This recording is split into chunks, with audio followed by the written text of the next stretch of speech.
Hey everyone, I thought I would do just a little bit of a different format this year for the top 9 photos from 2025. So we're going to go right backwards from number 9 all the way to number 1, and I'll have them displayed right up here as we talk about them. So coming in at number 9, we've got Chasing the Sun. For this photo, 2 words only, 2 words. Canadian wildfires. So June 1st made for an interesting sunset this year, and I had never seen the sun this big, this red, this defined circular shape before. And this was actually taken right in town in Spencer, just off the new subdivision, right over the tree line. Caught it perfectly in time, but I was kind of running around a little bit, and that's why I titled it Chasing the Sun. Because I was just trying to follow it to get like a really nice like sunset type of look. I don't even know if you would call that a sunset, but so that's why I ended up in the top 9, because of how unique it is. Number 8, Resilient Rockets. This year, the Spencer Rockets, they fought hard. They came up short, but they fought hard. And this photo in particular was taken during the homecoming game. The weather was not ideal that night, but they pushed through and nearly won the game. And when it started to rain a little bit harder, I actually took out my sweatshirt and threw it over my camera and just kept going because I knew this was going to make for some awesome, interesting action shots. Hence this one. And I believe this athlete is actually Sam Heggelstead, so that was pretty cool. And coming in at number 7, we've got the Racine shoreline. In September, I took a trip, a little road trip with my dad, traveling to 9 different lighthouses in Wisconsin in one day. One of our stops was in Racine, and this photo in particular was taken from the Racine overlook at Reef Point Marina. To the left, you have Lake Michigan, and into the distance, following the leading lines and composition of the photo, you can see the city of Racine.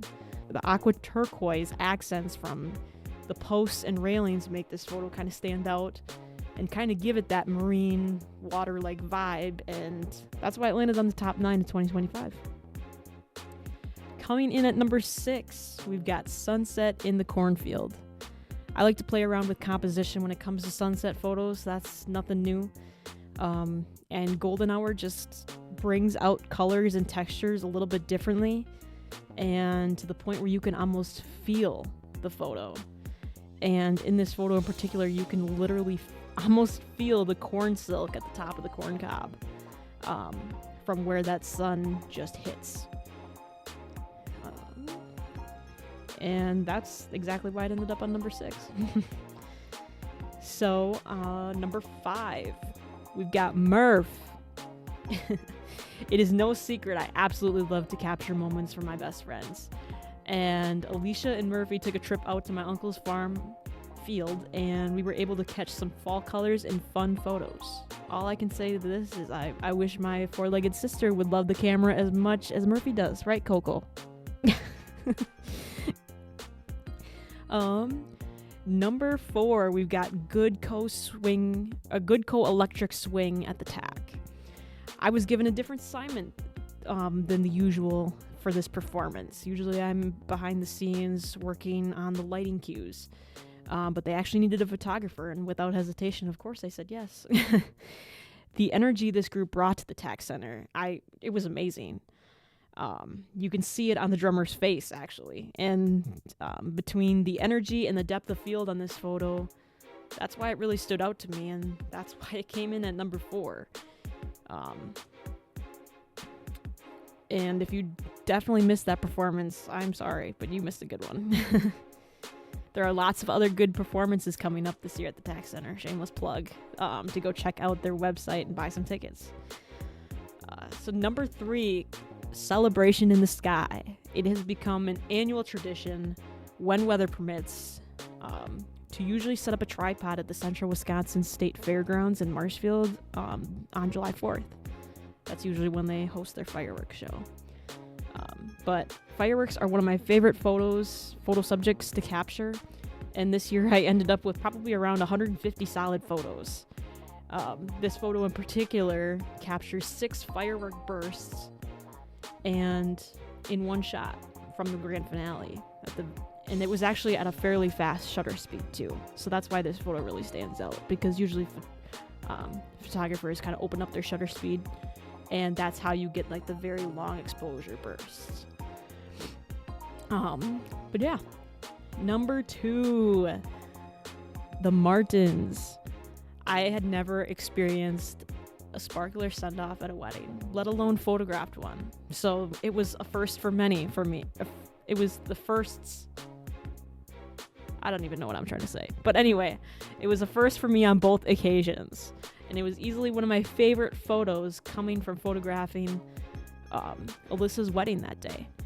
I've known Alyssa for quite some time, and we were classmates in high school, and I was beyond happy and excited when she reached out to me and asked me to capture her special day.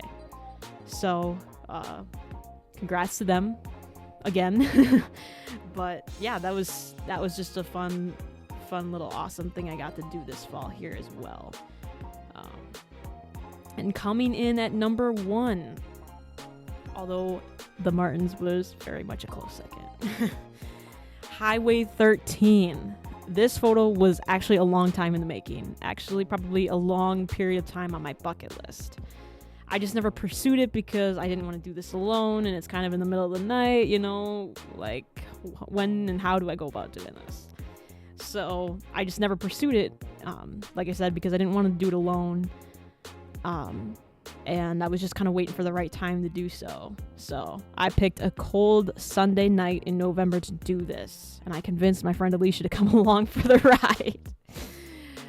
It was definitely worth it despite it being super cold, but yeah, it did take a lot of playing around with settings to get it right, so it wasn't like a quick shot and done. It was more like play around, hopefully traffic comes. We gotta wait for the traffic too. There wasn't much movement on a Sunday night in November, but I was really impressed with how this photo turned out. Yes, it's through the chain link fence, but I also think the chain link fence and really just brought out some texture in the photo as well, in depth. So nonetheless, that is why Highway 13 became number 1. And out of all of this, a couple of these photos are actually featured on my upcoming gallery at the Tax Center in January.